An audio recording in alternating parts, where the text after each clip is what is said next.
Good morning.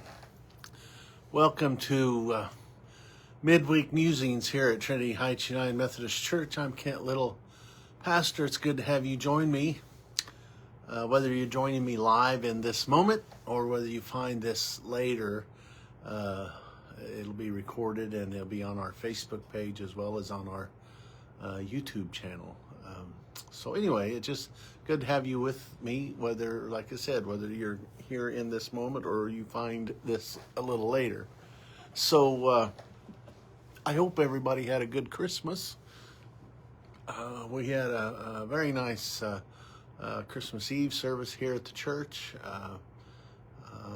with our candlelight and communion and connecting and reconnecting with our loved ones, with our community of faith, with those family members perhaps we haven't seen in some time, and so we had a good time. And then of course everybody did their Christmas. Of course, I think depending on your family, there are still Christmases going on. I think as usual. Trying to get around to the family that we can get to so we can make sure we see them over the holidays.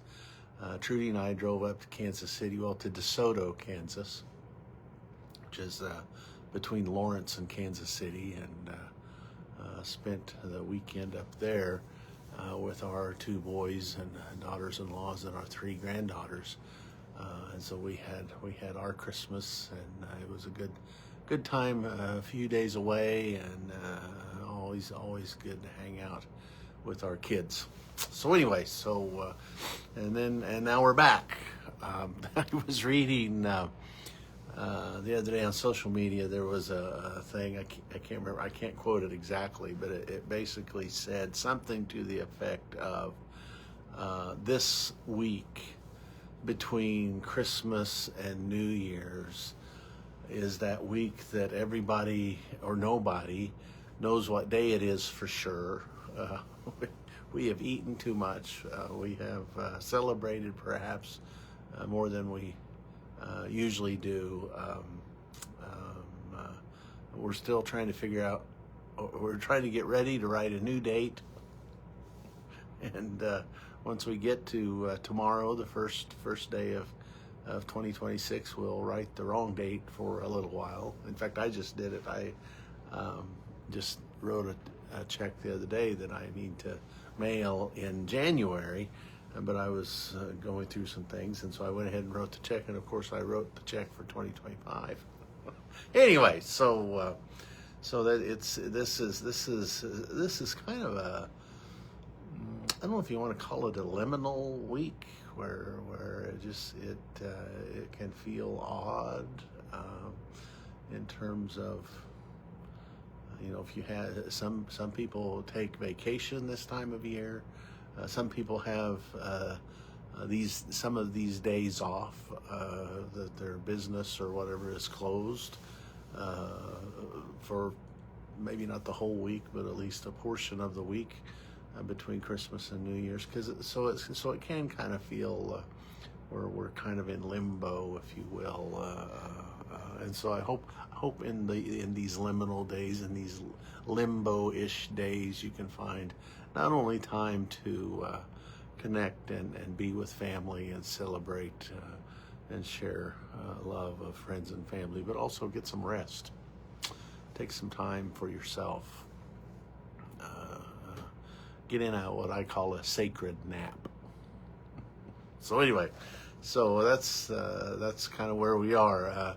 Of course, we had beautiful weather last week, and then Sunday, winter came back. So we are back, but I think it's supposed to be in the 50s today. I think I read somewhere. So we're creeping back up into not normal December, January weather. But but I do think it's supposed to be pretty nice today and for the next few days anyway. So that's good. So pretty quiet here at the church, which isn't unusual on December 31st. I think probably most churches we may knock off a little early here at Trinity Heights, just because there isn't much going on in terms of work we need to do.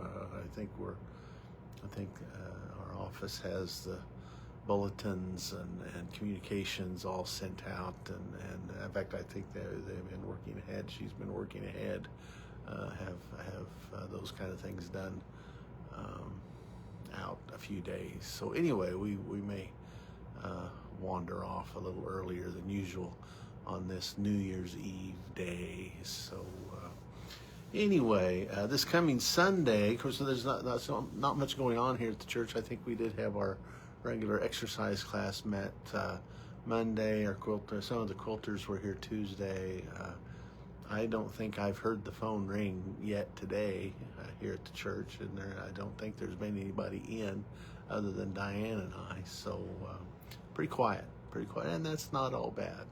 I've been able to get some work done, paperwork done that I needed to get done for conference, etc. And then anyway, so this coming Sunday is Epiphany Sunday. If you're familiar with it, if you're not familiar with it, that's the traditional Sunday we celebrate the Magi arriving at the Christ child, where the Christ child was born.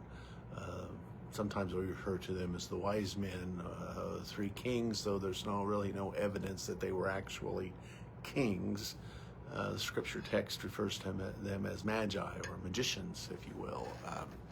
Certainly astrologers, those who watched for signs in the heavens and in the stars. And we know, if we're familiar with the story, we know they see a star, a bright star that signifies for them that there has been a king born. And so they journey toward Bethlehem, where they believe the baby has been born. Now, I know in our nativity scenes and our Christmas programs, we often or almost always have the wise men included, which that's okay, and that's okay. But most scholars believe the wise men showed up some later, maybe as much as 2 years. Part of the reasoning behind that is, if you remember the story, and Herod calls the Magi to come meet with him, and Herod was a brutal and cruel ruler, and paranoid, fearful that someone was going to take his throne, and he sent his soldiers, after consulting with the Magi and with his religious people, sent the soldiers to Bethlehem to kill all of the children 2 years old and younger. And so in part because of that, most scholars believe in this narrative that the wise men showed up as much as 2 years after Jesus was born. And so anyway, that's we don't think about that a lot, because we kind of mash the stories together and create our nativity scenes, if you will. Here at the church, we set our main nativity scene up at the front of the sanctuary, and I pulled the wise men and their three camels out, started them out here in the foyer, and each week I would move them a little closer to the nativity scene. So I think, if I remember right, I think right now they're down. Their journey is almost complete. They are down by the pulpit, and Sunday we're going to have a special time for the young and for the young at heart. We're going to have a little procession, a little parade, if you will, and to help the Magi complete their journey, and to join the nativity scene with Mary and Joseph and the shepherds and the baby Jesus and the animals, etc. So anyway, that'll be a little fun addition to our worship time. And so Epiphany, the word Epiphany, this is Epiphany Sunday, celebrating the Magi. Epiphany means to unveil, to reveal. Excuse me, I have an itch on my nose. To reveal. Traditionally speaking, the Magi are from a foreign land, from the east. They They are not Christian. Most scholars presume they nor were they Jewish. Really don't know what kind of faith tradition they are a part of, but for whatever reason, in their belief system, they recognize that this baby Jesus who's been born is someone special, and so they come to acknowledge that uniqueness and that specialness. They bring gifts of gold, frankincense, and myrrh. They bring 3 gifts, which causes most folks to believe there were 3 of them. In fact, we have a hymn in our hymnal, "We Three Kings." Maybe you're familiar with it. "We Three Kings from Orient," or anyway. So, but however, the text doesn't say how many there were. It doesn't say if there were 3. It doesn't say if there were 2. It doesn't say if there were 10. It just says Magi from the east. And so, but we assume perhaps that there were 3 because of the 3 gifts, but we really don't know that. Anyway, so this revealing, this epiphany, if you will, we often think of in terms of light. Light reveals things in the darkness. Light and dark are common metaphors in our scripture tradition. Dark can often refer to an ominous sense, or not being able to see, not understanding. Darkness refers to blindness, if you will, not being able to see or understand what God is doing. And so light, as a metaphor, is a revealing of what God is doing in the world around us. And so this coming Sunday, we're going to talk about light.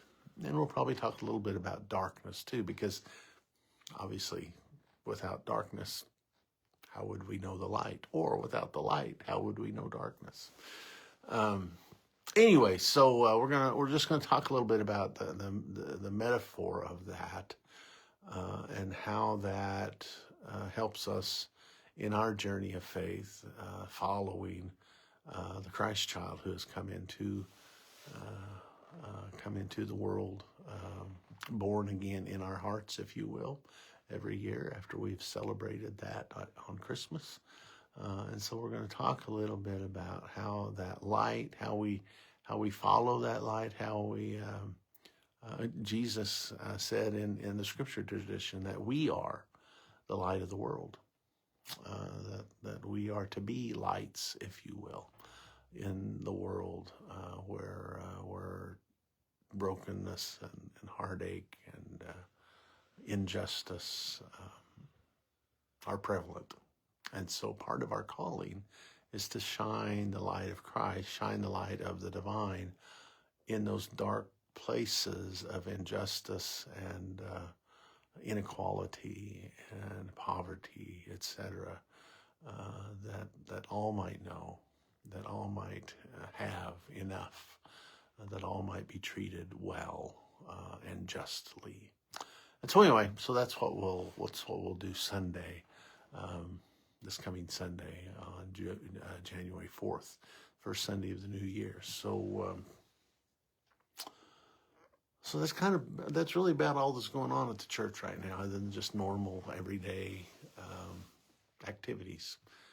So I hope you can join us Sunday, 10 o'clock here at Trinity Heights in Newton. Would love to have you join us. Celebrate a time after worship. We always have a time of fellowship. There's always some goodies, certainly coffee, tea, water to sit in our Murray Hall back here off the sanctuary, to connect, reconnect, introduce ourselves if we're new. Anyway, so hope you can join us Sunday morning at 10 o'clock for our worship and celebration service. We would love to have you. We would be glad you were here. So thank you for joining me this morning. It's good to see you. I pray you have a safe and celebratory New Year's Eve, whatever your plans are. And as we move into 2026, may this year continue to birth the Christ child in our midst. May we continue to spread the light of love and grace and justice and mercy and hope in the world. And now, as we always share here at Trinity Heights, I pray we know peace. And may we indeed be a light. And may we love one another, every single other, until there are no others, only one beloved community of all. May it be so. May it continue to be so in 2026. Goodbye and God bless.